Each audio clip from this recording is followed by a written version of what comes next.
Shalom, selamat malam Bapak Ibu Saudara yang terkasih dimanapun Saudara berada. Bersama-sama malam hari ini mari saya mengajak setiap kita untuk datang dalam hadirat Tuhan.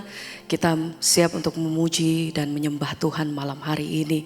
Mari bersama-sama kita siapkan hati kita satu dalam doa. Kami bersyukur, terima kasih Tuhan buat malam hari ini. Kembali kami bersatu hati mau menaikkan pujian hati kami Tuhan. Setiap nyanyian kami, ini doa kami malam hari ini. Terima kasih untuk kasih dan pertolongan Tuhan.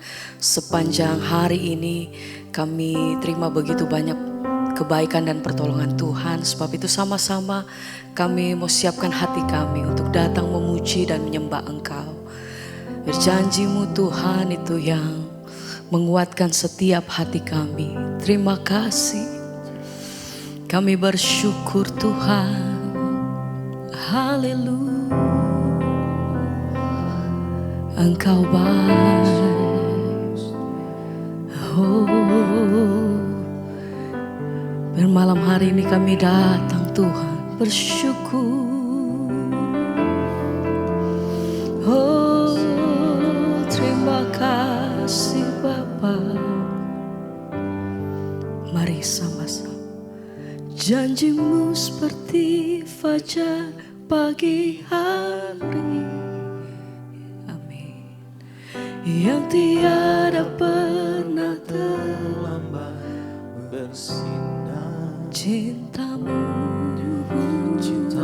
seperti sungai yang mengalir, dan ku tahu Tuhan, ku tahu betapa dalam kasih-Mu. Janjimu seperti fajar pagi hari yang tiada pernah terlambat bersinar. Cintamu Tuhan, Cintamu seperti sungai. kami bersyukur. Ini pujian kami malam hari ini Tuhan. Dan ku tahu betapa dalam kasih. Mari bersama-sama naikkan pujianmu sembah. Janjimu seperti fajar pagi hari yang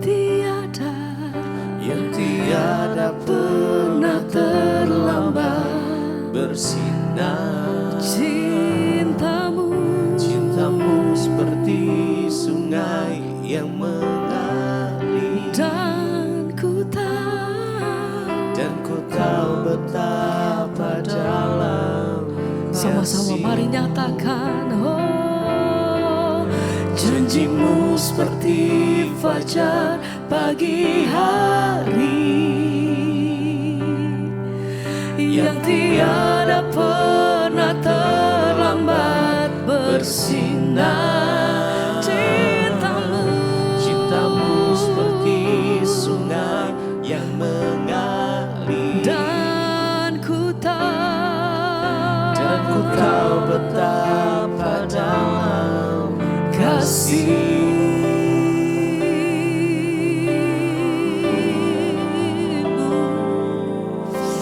Oh Tuhan,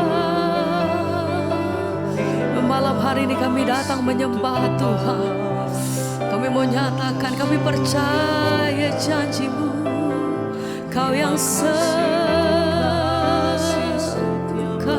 kami. Oh, kami percaya penyertaan-Mu Tuhan. Selalu ada pertolongan Tuhan dalam hidup kami. Kami percaya Tuhan bahwa kasih senantiasa menyertai hidup kami sampai hari ini. Terima kasih Tuhan. Oh, kami bersyukur. Sama-sama mari kembali naikkan pujianmu, katakan. Janjimu seperti fajar pagi hari yang tiada pernah terlambat bersinar. Cintamu Tuhan, Cintamu seperti sungai yang mengalir,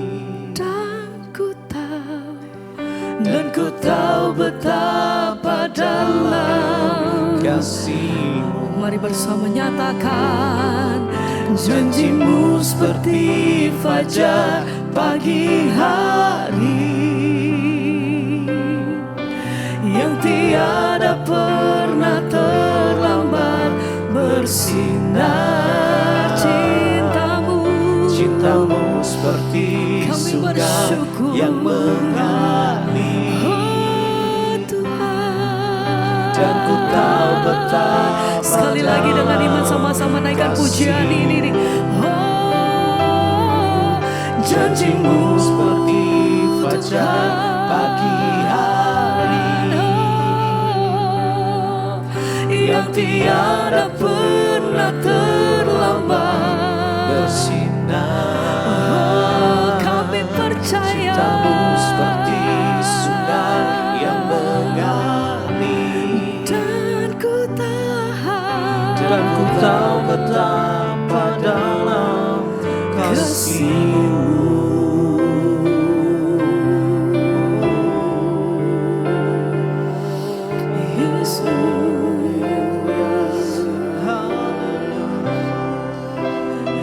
kami percaya. Yesus.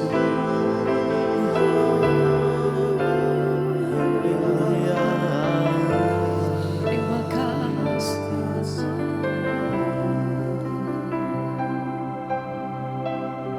Sungguh kami rasakan kasih Tuhan malam hari ini.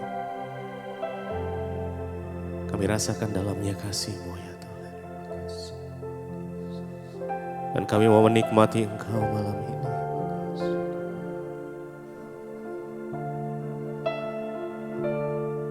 Yesus, Engkau seperti Bapa. Engkau adalah Bapa yang mengasihi setiap kami. Karena hari-hari ini, malam hari ini kita sama-sama datang. Yes, Jesus. Jesus. Engkau tuntun langkah setiap kami Tuhan. Seperti Bapa sayang anaknya, demikianlah Engkau mengasihiku. Kau jadikan biji mata-Mu, Kau berikan semua yang ada padamu. Seperti Bapa sayang anaknya, demikianlah Kau menuntun langkahku. Hari depan indah Kau beri. Rancangan-Mu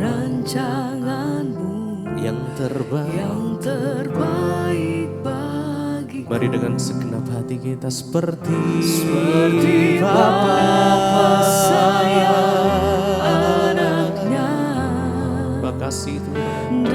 Terima kasih Engkau mengasihi setiap kami. Kau jadikan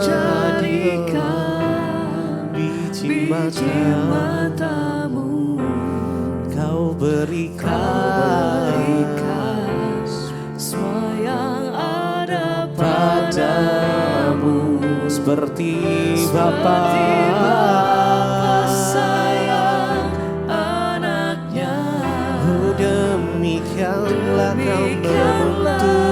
Kau menuntun langkahku.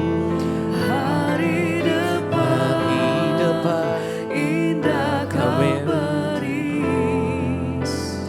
Rancangan-Mu yang terbaik bagiku. Seperti Bapa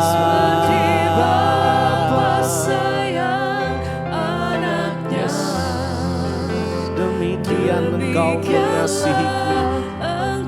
mengasihiku.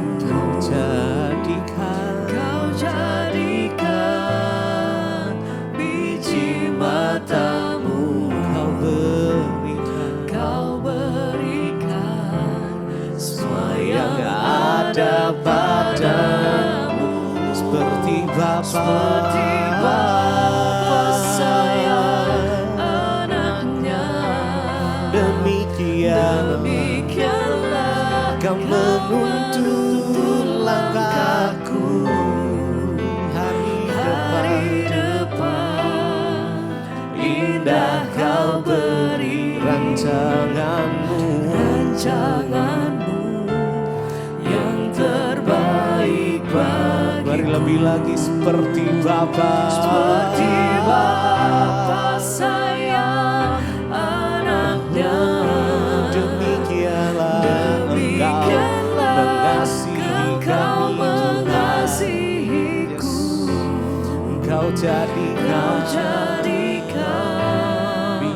biji matamu, Engkau berikan semua yang ada padamu. Seperti Bapa sayang anaknya, demikianlah Kau menuntun langkah kami. Hari depan indah Engkau beri rancanganmu yang terbaik bagiku.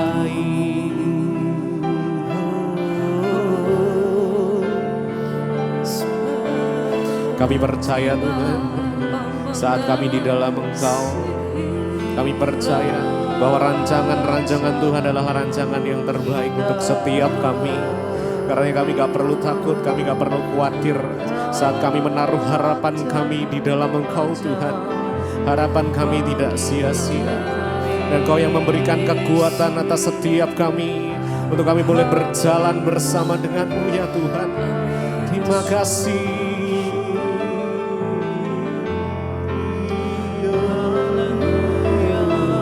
Mari berharap sama Tuhan saja.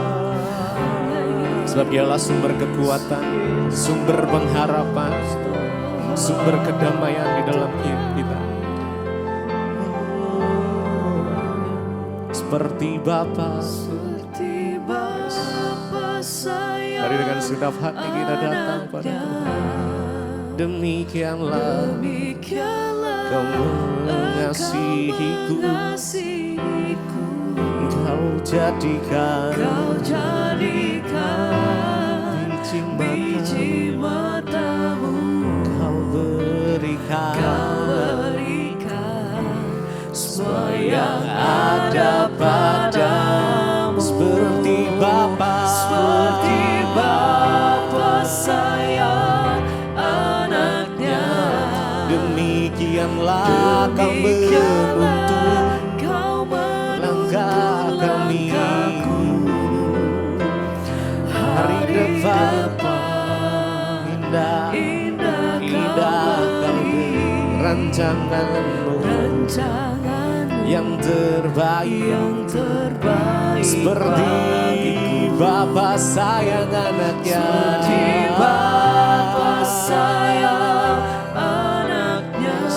demikianlah Kau mengasihiku. Kau jadikan biji matamu, Kau berikan semua yang ada padamu. Seperti Bapa sayang anaknya, demikianlah Kau menuntun langkahku. Hari depan indah Kau beri rancanganmu yang terbaik bagiku.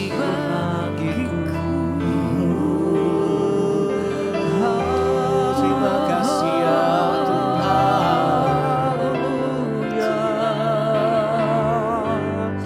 Sungguh rencana-Mu indah dalam kehidupan kami ya Tuhan. Dan kami tahu Engkau Bapa yang setia setia. Kau sangat mengasihi kami anak-anak-Mu ya Tuhan. Terima kasih Yesus Tuhan. Terus tuntun langkah kehidupan kami. Bersama-Mu Bapa, lewati semua. Ku lewati semua perkenanan-Mu ya Tuhan. Teguhkan hatiku, Kau yang bertindak, Engkau yang bertindak, berikan kami pertolongan-Mu, memberi pertolongan. sebab Engkau sumber pengharapan kami. Anugerah-Mu besar melimpah. Terus pegang tangan kami ya Tuhan, dan kami akan terus berjalan bersama-Mu ya Tuhan. Bersama Bapa, Ku lewati kami lewati semua perkenanan-Mu yang membuat kami ada sampai saat ini ya Tuhan. Membuat kami sampai pada malam hari ini ya Tuhan. Engkau yang bertindak, dan pertolongan-Mu tidak akan pernah terlambat dalam hidup kami.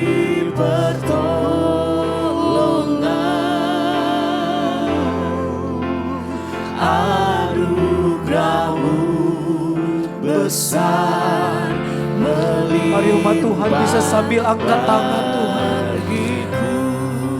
Katakan bersama-Mu Bapa, Bersama-Mu Bapa, lewati semua, lewati semua amin Yesus Tuhan. perkenanan-Mu yang Kami ada sampai saat ini ya Tuhan. teguhkan hatiku. Kau yang bertindak, Engkau yang bertindak, kami butuh pertolongan-Mu ya Tuhan. memberi pertolongan.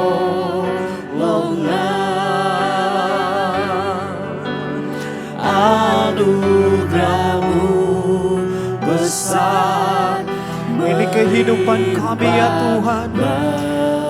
Ini roh, jiwa, dan tubuh kami. Kami mau berjalan bersama-sama dengan Engkau. bersama-Mu Bapa, Ku lewati semua, lewati semua perkenanan. anugerah-Mu, perkenanan-Mu ya Tuhan, membuat kami ada sampai malam hari ini Yesus. Meneguhkan iman kami ya Tuhan. Engkau yang bertindak, memberi pertolongan. Anugerah-Mu Tuhan, Anugerah-Mu besar melimpah. mari naikkan syukur-Mu kepada Tuhan. Saudara sembah Tuhan. Haleluya.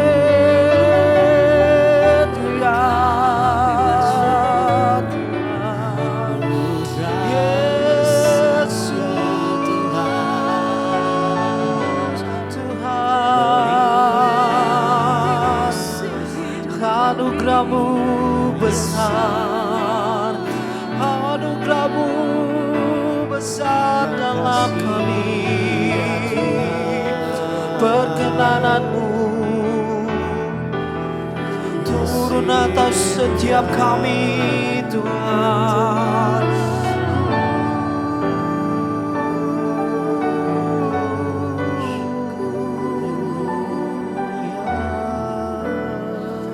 Kami datang dengan ucapan syukur kami kepadamu ya Tuhan, karena Engkau baik.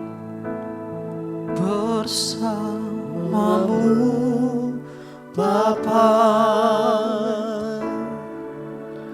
ku lewati semua.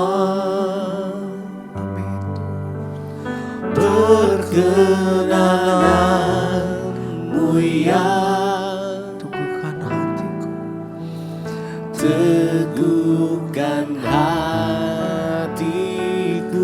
Engkau yang bertindak, Engkau yang bertindak,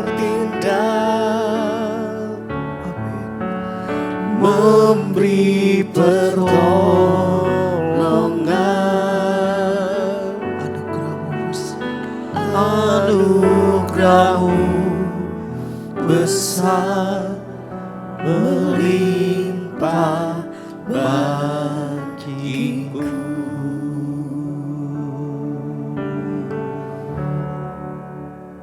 Kami percaya Tuhan, ketika kami bersehati berkumpul bersama dalam satu komunitas yang memuliakan Tuhan, maka di situ kami mengalami mujizat Tuhan. Sebab di mana 2-3 orang berkumpul dalam nama Yesus, Engkau hadir di tengah kami Tuhan. Terima kasih buat hari ini Engkau yang mengumpulkan kami di sini. Kami buka hati bagi firman Tuhan. Urapi hamba-Mu yang tidak ada apa-apanya Tuhan. Tanpa kuasa Roh Kudus-Mu sungguh kami tidak akan mengerti. Karena itu Roh Kudus penuhi setiap kami dan beri kami hikmat untuk mengerti setiap firman-Mu. Di dalam nama Yesus yang percaya Tuhan di tengah kita memberkati kita. Katakan bersama amin. Tepuk tangan buat Tuhan Yesus. Saudara silakan duduk. Shalom. Apa kabarnya saudara? Luar biasa, kita semua dalam pemeliharaan Tuhan ya. Iya, tema firman Tuhan hari ini adalah pertumbuhan iman. Saudara, setelah murid-murid kehilangan Tuhan Yesus ketika Yesus ditangkap, dibunuh, disalibkan dan dia bangkit, mereka seperti orang-orang tadinya yang kehilangan sesuatu. Tapi ketika mereka berkumpul di loteng dan Roh Kudus penuhi mereka, ada api yang sangat membara untuk mereka mengobarkan Injil, memberitakan Injil. Api Roh Kudus yang membakar mereka untuk mengobarkan Injil. Dan ketika mereka mulai dengan bersemangat dengan api, mereka mulai memberitakan Injil kebenaran, mereka dianiaya oleh imam-imam kepala dan kaisar pada waktu itu. Karena memang itu sudah dinubuatkan. Setiap orang yang mau sungguh-sungguh ya percaya kepada Kristus, pasti dia akan menderita aniaya saudara. Dan itu pasti ya tidak enak bagi kita. Mari kita baca bersama dulu Kisah Rasul pasal 4 ayat 23 mulai. Kita baca secara bergantian, saya baca 23, saudara 24 ya. Sesudah dilepaskan, pergilah Petrus dan Yohanes kepada teman-teman mereka. Lalu mereka menceritakan segala sesuatu yang dikatakan imam-imam kepala dan tua-tua kepada mereka. Ayat 24. Saudara baca 1, 2, 3.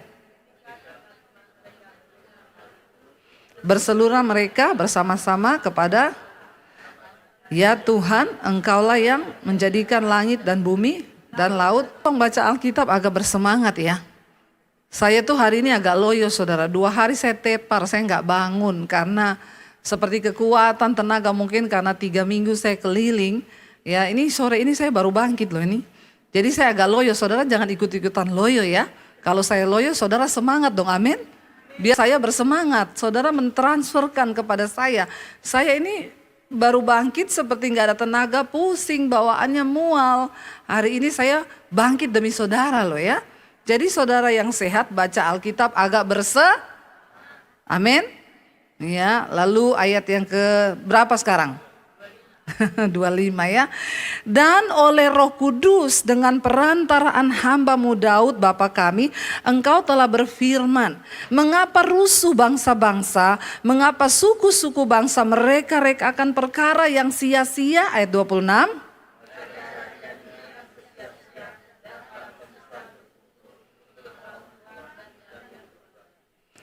Sebab sesungguhnya telah berkumpul di dalam kota ini Herodes dan Pontius Pilatus beserta bangsa-bangsa dan suku-suku bangsa Israel melawan Yesus hamba-Mu yang kudus dan yang Engkau urapi. 28.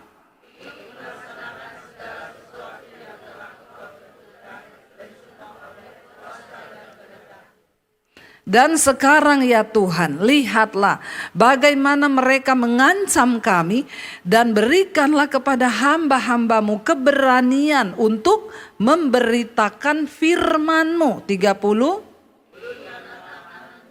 Untuk menyembuhkan orang dan adakanlah tanda-tanda dan mujizat-mujizat oleh hamba-Mu yang kudus. Dan ketika mereka sedang berdoa, goyanglah tempat mereka berkumpul itu, dan mereka semua penuh dengan Roh Kudus. Lalu mereka memberitakan firman Allah dengan berani. Sampai di situ dulu.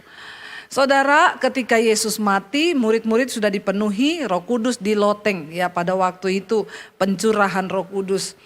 Lalu mereka ini mulai memberitakan Injil kerajaan Allah.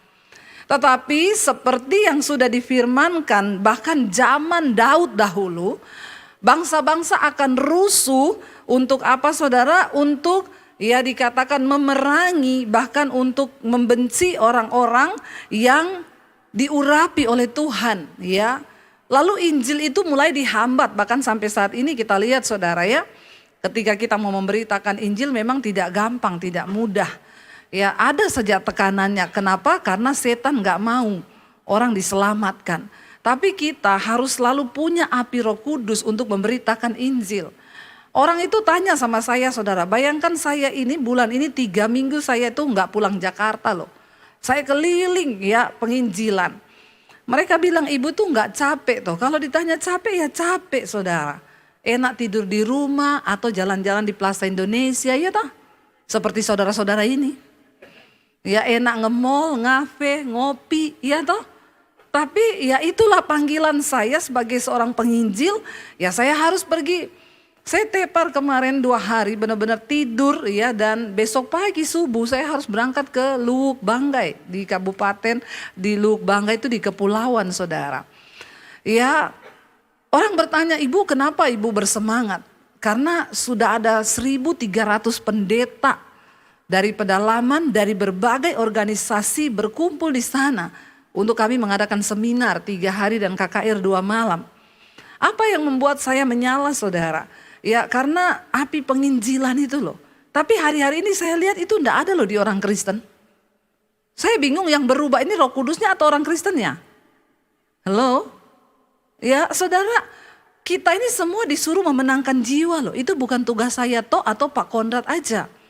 Tapi setiap kita yang percaya kepada Tuhan Yesus, kita dipanggil untuk memenangkan jiwa loh.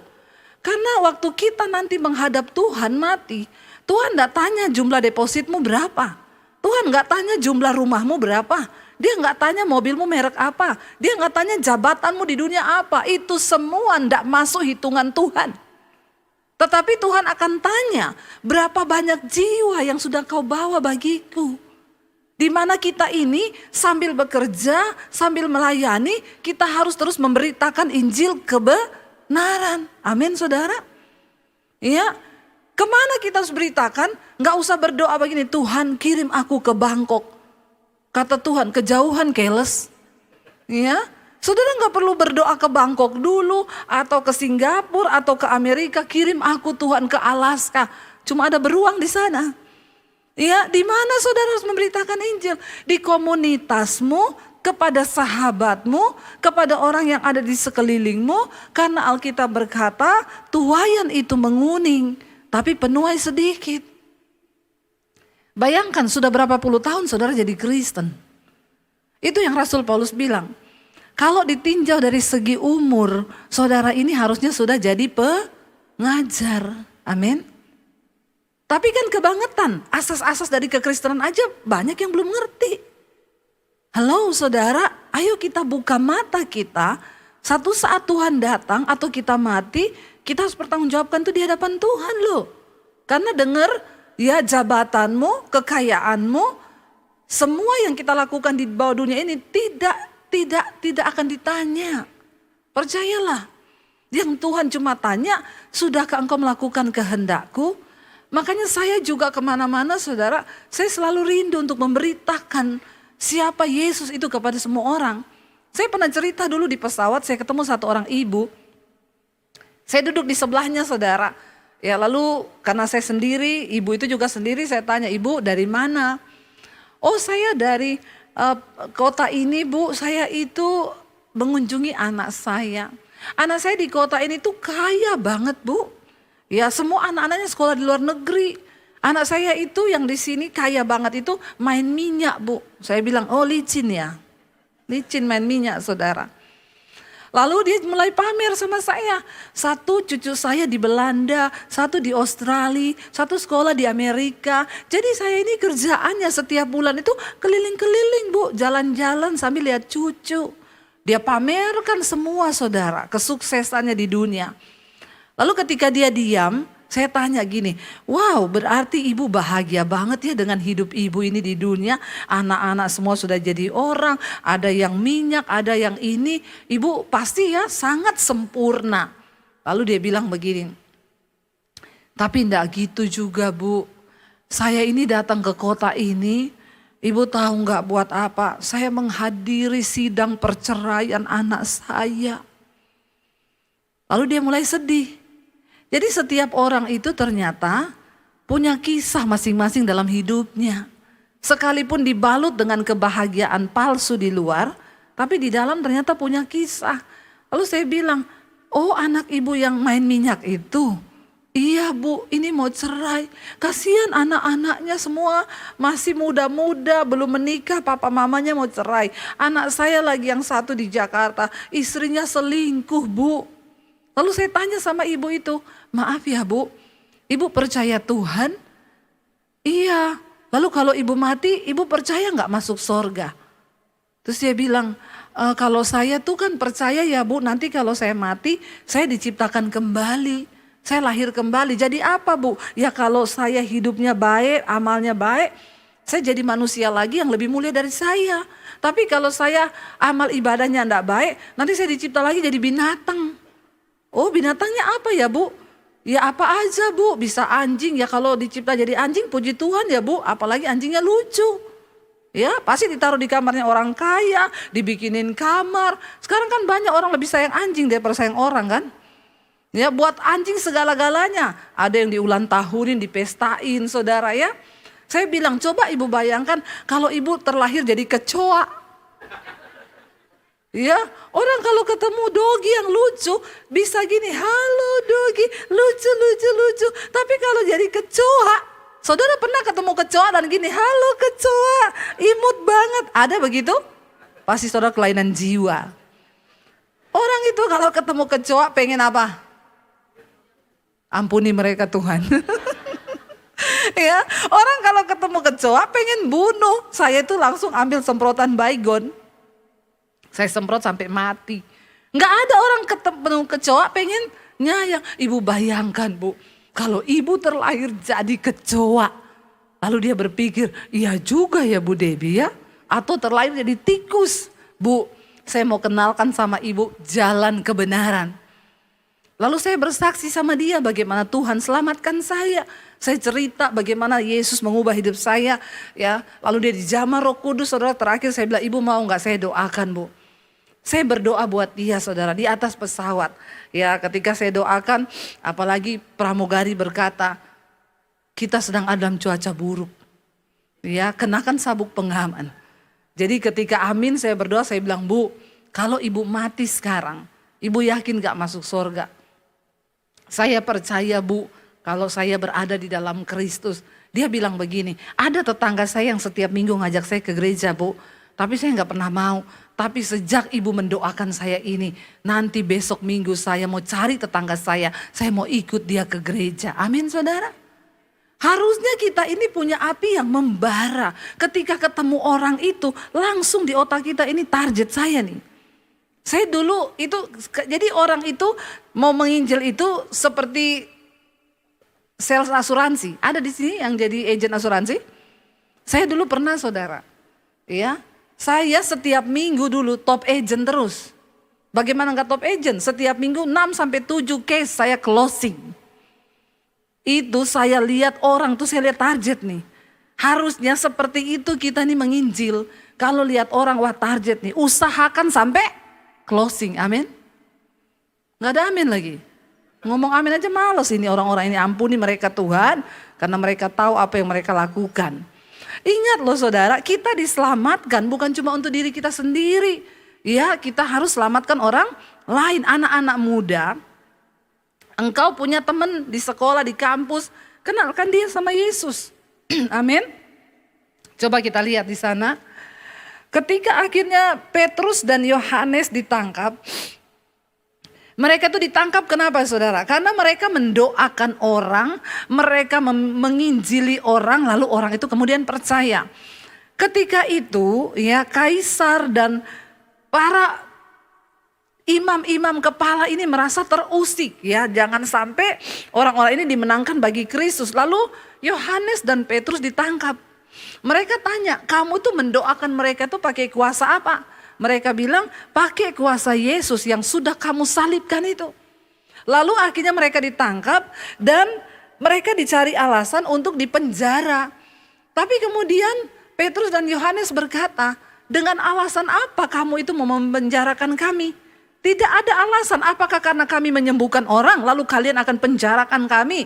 Ya, akhirnya para imam-imam kepala dan para prajurit di situ berkata, baiklah kami lepaskan kamu, tapi dengan satu syarat, kamu jangan lagi menginjil. Saudara perhatikan doa mereka, saudara lihat ini yang luar biasa ya. Ayat yang ke-29, coba kita baca lagi saudara.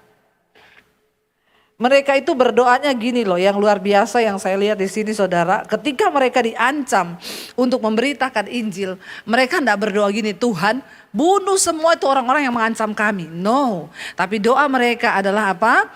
Dia bilang 29, dan sekarang ya Tuhan, lihatlah bagaimana mereka mengancam kami dan berikanlah kepada hamba-hambamu ini apa? Keberanian untuk memberitakan firman-Mu. Mereka tidak berdoa supaya orang-orang itu mati. Jangan saudara, sebaliknya minta roh keberanian. Karena hari-hari ini untuk mengucapkan Injil dari mulut kita rasanya itu berat. Iya apa iya? Saudara ketemu temanmu mau ngomong Tuhan Yesus berat enggak? Halo? Berat kan? Anak-anak muda, kau takut dihakimi. Nanti dibilang sok rohani, sok suci, sok kudus. Tidak boleh loh. Karena kita harus menginjil sebelum Tuhan datang kali yang kedua. Kita sedang berpacu dengan waktu. Tuhan masih mengulur waktu supaya semakin banyak orang diselamatkan. Dan ini tugas kita. Lalu saudara dikatakan di sana, akhirnya mereka pulang kepada teman-teman mereka dan mereka berdoa bersama-sama. Di dalam satu komunitas sel. Kumpulan orang-orang benar. Waktu mereka sedang berdoa, goyanglah tempat mereka berkumpul itu. Dan mereka semua penuh dengan Roh Kudus. Lalu mereka memberitakan firman Allah dengan berani. Kenapa mereka berkumpul bersama? Karena firman Tuhan bilang, di mana 2-3 orang berkumpul bersama, berdoa kepada Yesus, maka Tuhan mendengarkan mereka, mereka menjadi kuat. Lalu kita lanjut ayat 32. Nah ini dia, cara hidup jemaat ya. Ayat 32 kita baca bersama 1, 2, 3. Adapun kumpulan orang yang telah percaya itu, mereka sehati dan sejiwa, dan tidak ada seorang pun yang berkata bahwa sesuatu dari kepunyaannya adalah miliknya sendiri, tetapi segala sesuatu adalah kepunyaan mereka bersama. Ini susah enggak saudara? Kalau zaman sekarang susah enggak? Susah loh, punya saya, punya saudara juga punya saya. Untung di saya dong. Ya, punyanya saudara jadi punya saya juga. Nggak ada yang bilang punyaku, ya. Tapi ini gereja mula-mula. Sekarang ini nggak tahu ya. Orang semua lebih ya kepada kepentingan diri sendiri. Ayat 33 kita baca. Dan dengan kuasa yang besar, rasul-rasul memberi kesaksian tentang kebangkitan Tuhan Yesus. Dan mereka semua hidup dalam kasih karunia yang melimpah-limpah. Karena mereka sehati dan sejiwa. Sekarang ini jangankan di satu komunitas, di rumah tangga aja suami istri itu jarang yang sehati sejiwa. Ya, sehidup semati, satu hidup satu. Ya, itu yang terjadi. Tapi zaman dulu dalam komunitas mereka sehati sejiwa. Lalu dikatakan ayat 34. Nah, ini saudara sebelum syok membacanya persiapkan mentalmu. Ya, kita baca bersama 1, 2, 3. Sebab tidak ada seorang pun yang berkekurangan di antara mereka, karena semua orang yang mempunyai tanah atau rumah menjual kepunyaannya itu, dan hasil penjualan itu mereka bawa dan mereka letakkan di depan kaki rasul-rasul, lalu dibagi-bagikan kepada setiap orang sesuai dengan keperluannya. Wow, enggak? Zaman sekarang ini terjadi? Rumah, tanah dijual. Tapi ini bukan pendeta yang suruh. Kerelaan. Kalau nggak rela jangan. Dulu ada jemaat datang sama saya, Bu. Saya sekarang nggak punya rumah. Kenapa? Soalnya dulu ada pendeta suruh saya jual rumah saya untuk diberikan untuk penginjilan misi. Jadi saya kasih semua uangnya sama dia. Terus sekarang saya gimana? Saya bilang, kau pergi tinggal sama itu pendeta itu. Yang suruh kau jual rumah. Ya jangan datang sama saya. Kenapa saya yang dapat pahitnya? Sana yang dapat enaknya, saya yang dapat pahitnya. Saudara, ini kalau rela. Bukan karena paksaan. Zaman dulu ketika orang dijamah Roh Kudus, mereka tuh terbakar, saudara. Ya, bukan hanya uang yang mereka beri, rumah, tanah dijual untuk kebutuhan bersama-sama. Hari ini saya enggak suruh saudara jual rumah. Saya enggak suruh saudara jual tanah. Tapi kita ambil spirit dari jemaat mula-mula dalam kelompok sel yang benar. Tidak ada yang berkekurangan. Mereka saling berbagi. Mari kita mulai perhatikan orang-orang di sekeliling kita. Kita berbagi, saudara. Karena saya mau ngomong, untuk bisa berbagi itu adalah anugerah Tuhan loh. Tidak semua orang bisa berbagi. Makanya kemarin saya masuk, ada orang WA ke saya, Bu, ini gereja kami. Dia kirim foto-foto, saudara. Saya survei lewat beberapa teman, benar nggak ini gereja mereka keadaannya seperti ini? Lalu dia bilang, iya Bu, memang benar, mereka itu gerejanya seperti itu. Ketika saya dapat begitu, baru saya ngomong, oke, nanti kita akan bangun, ya kamu pergi ke toko bahan bangunan, tanya yang dibutuhkan apa-apa aja, saya transfer ke toko bangunannya. Saya bilang sama Tuhan, terima kasih Tuhan, ini adalah anugerah. Kenapa saya bilang anugerah? Karena tidak semua orang bisa dapat kesempatan untuk berbuat baik. Enggak semua orang berbuat baik di tempat yang tepat loh saudara. Bukan di tempat yang tidak tepat.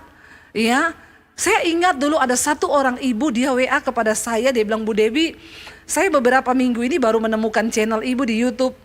Saya baru menyadari Bu bahwa ternyata selama ini saya hanya hidup untuk uang. Cari uang, dia punya tambang saudara. Dan akhirnya dia bilang begini, Bu boleh nggak saya mau ikut ibu ke daerah-daerah. Saya juga pengen ketemu pendeta-pendeta di pedalaman. Saya bilang ayo kalau ibu mau. Oke ya Bu, nanti saya ikut ya Bu. Saudara baru dia bilang begitu, seminggu kemudian dia WA saya. Bu, saya kan memang ada sakit beberapa waktu ini. Saya check up ke dokter kemarin, dokter menyatakan saya kena kanker otak stadium akhir. Jadi ini lagi pergumulan apakah saya harus dioperasi atau tidak, karena dokter bilang itu harus dioperasi. Ibu doakan ya Bu, saya pengen pelayanan bareng ibu. Akhirnya saudara, dia dioperasi. Hanya dalam waktu beberapa saat tiba-tiba sejak dioperasi dia koma, tidak sadar sampai meninggal. Saya itu bertanya sama Tuhan, gini, Tuhan, bahkan untuk berbuat kebaikan pun itu semua ternyata ada waktu Tuhan. Ada orang yang rindu kepengen membalas cinta kasih Tuhan tapi gak dapat kesempatan saudara. Iya, karena itu mari kita bertumbuh dalam satu komunitas yang sehat. Kenapa saudara? Kita harus bertumbuh dalam satu komunitas yang sehat. Yang pertama, karena firman Tuhan berkata, coba kita buka bersama saudara ya dalam 1 Korintus ya. Pergaulan yang buruk itu merusak kebiasaan baik. 1 Korintus 15 ayat 33. Mengapa kita harus ada dalam komunitas yang benar, yang sehat, bertumbuh di sana? Baca bersama 1, 2, 3. Janganlah kamu sesat. Pergaulan yang buruk merusakkan kebiasaan yang baik. Ternyata orang yang tersesat itu bukan dia yang pergi berdoa-berdoa di bawah pohon pakai asap-asap, bukan. Orang yang tersesat bukan hanya ketika kau pergi ke dukun. Tetapi ayat ini dengan jelas berkata, janganlah kamu sesat. Pergaulan yang buruk merusakkan kebiasaan baik. Jadi waktu kita salah bergaul di satu komunitas yang salah, kita ini akan gampang tersesat.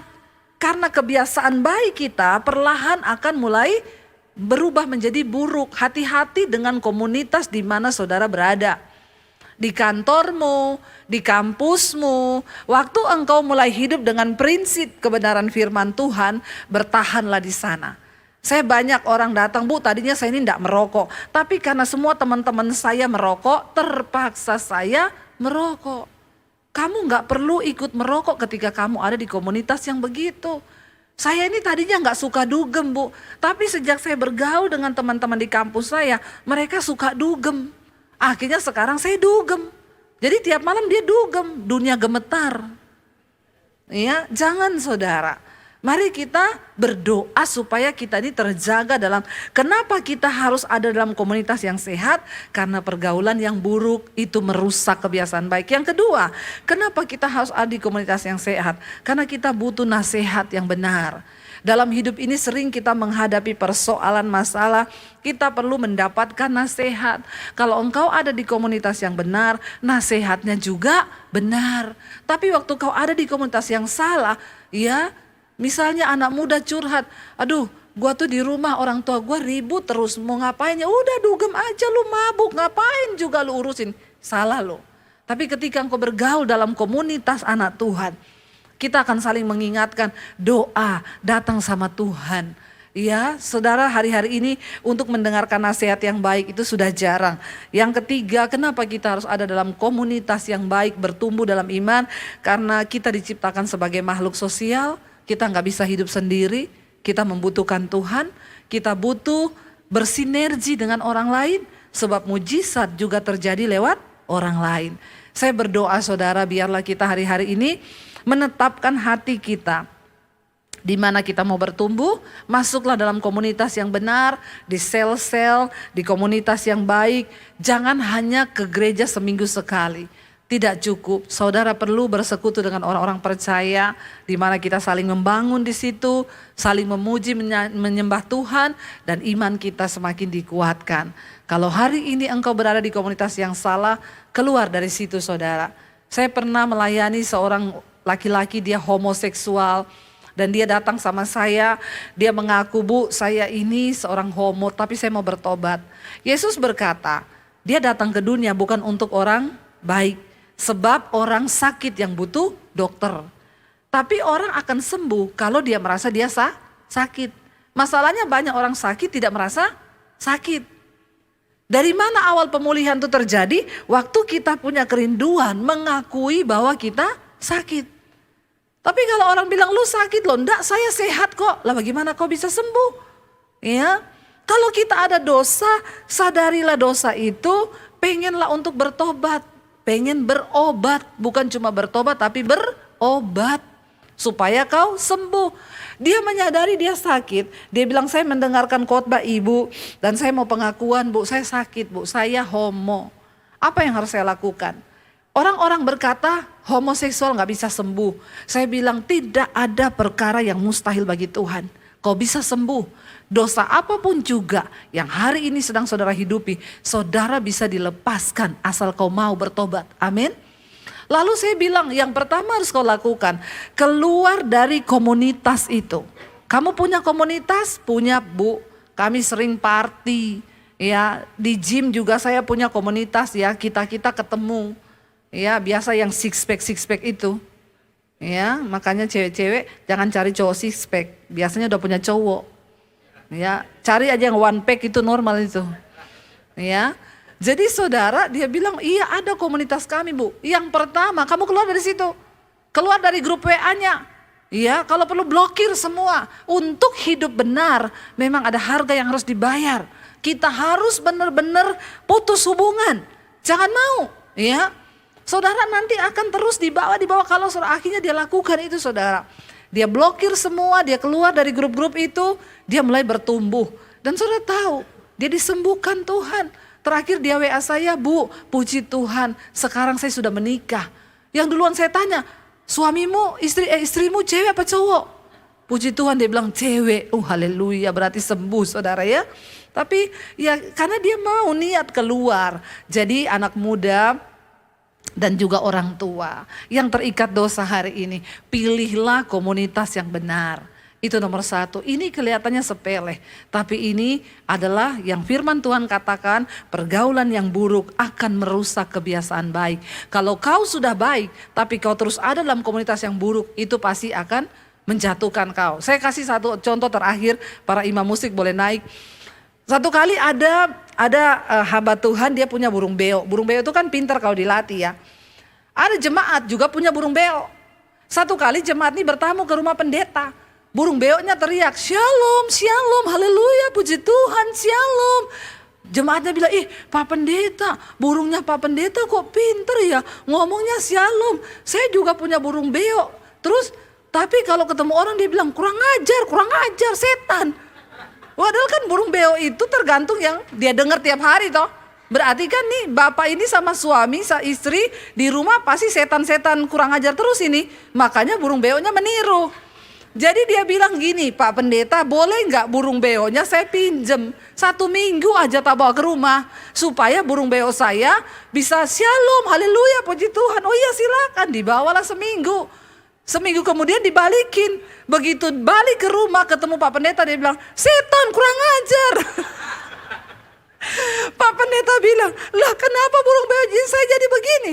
Berubah ke hal yang buruk lebih gampang daripada berubah ke hal yang baik. Jangan merasa kuat dengan hidupmu. "Oh saya kuat kok Bu, saya mau melayani mereka." Ada dulu pendeta, dia datang ke tempat pelacuran tiap malam. Alasannya untuk menginjil. Dan apa yang terjadi?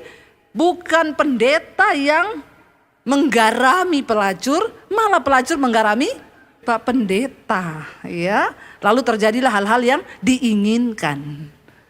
Pendeta selingkuh dengan pelacur. Jangan merasa kau kuat. Burung beo yang shalom, haleluya, bisa jadi setan kurang ajar. Nah ini kenapa? Berubah ke hal yang buruk lebih cepat. Karena kita semua punya apa? Bibit dosa. Makanya tentukan komunitasmu sekarang, anak-anak muda juga tentukan sekarang. Karena waktu Tuhan datang, Tuhan akan meminta pertanggungjawaban dari hidup kita. Mana para imam musik ya? Saya percaya saudara, waktu kita rindu menggenapi firman Tuhan, maka kita akan melihat mujizat dan pertolongan Tuhan. Mari kita bangkit berdiri bersama. Katakan di hadapan Tuhan, "Hidupku menggenapi firman-Mu Tuhan."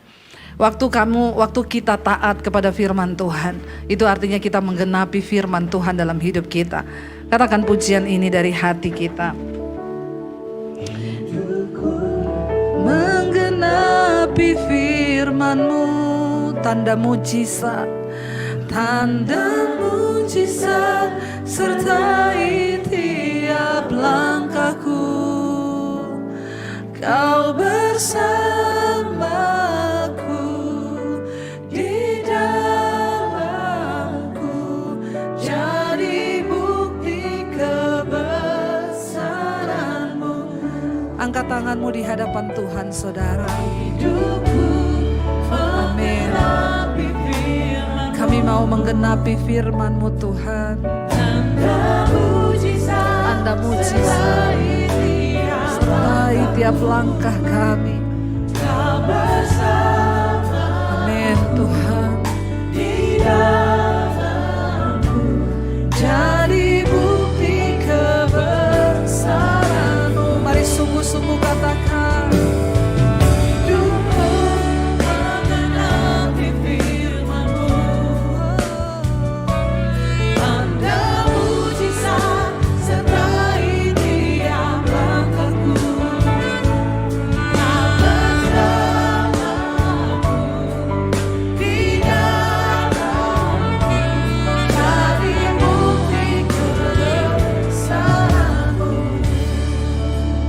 Saudara, firman Tuhan berkata di akhir zaman yang kudus akan semakin kudus, yang fasik akan semakin fasik. Mari kita tentukan hari ini kemana kita akan membawa hidup kita. Firman Tuhan berkata akan ada perbedaan di hari-hari yang terakhir. Kita tidak punya pilihan selain menetapkan hati kita untuk ada di komunitas yang benar, bertumbuh dalam pertumbuhan iman yang benar. Terima kasih Bapa. Hamba berdoa untuk setiap anak-anak-Mu yang hadir. Biarlah kami rindu untuk menggenapi firman Tuhan dalam hidup kami. Karena ada begitu banyak janji yang Tuhan beri bagi kami. Dan itu akan terjadi ketika kami sungguh-sungguh menghidupi setiap firman Tuhan. Tanamkan kami dalam komunitas yang benar. Dan beri hati kepada kami yang penuh belas kasihan untuk orang-orang yang belum mengenal Tuhan. Supaya kami dengan api yang berkobar memberitakan Injil Kerajaan Allah. Supaya satu saat ketika kami berdiri di hadapan Tuhan, kami dapat mempersembahkan jiwa-jiwa yang kami bawa untuk diselamatkan bagi Kristus. Terima kasih Bapa, materaikan firman-Mu dalam hidup kami. Roh Kudus yang mengajarkan kepada kami kekuatan dan kuasa untuk melakukan firman Tuhan. Terimalah kiranya berkat dari Allah Bapa, cinta kasih Tuhan Yesus Kristus, penyertaan manis Allah Roh Kudus menyertai hidupmu mulai dari hari ini bahkan sampai kali yang kedua Tuhan Yesus datang menjemput kita semua. Nama-Mu tercatat di dalam kitab kehidupan. Di dalam nama Yesus yang percaya diberkati Tuhan, katakan bersama amin, amin. Tuhan memberkati, silakan duduk Bapak Ibu. Tidak ada tempat yang lain Tuhan untuk kami datang memohon pertolongan. Hanya Engkau satu-satunya Tuhan yang sanggup melakukan segala perkara di hidup kami. Engkau hanya sejauh doa ketika kami datang berseru kepadamu. Kami tahu dan percaya di dalam nama-Mu Tuhan ada jawaban atas setiap persoalan di hidup kami. Kami percaya ya Tuhan, percaya Kau Tuhan yang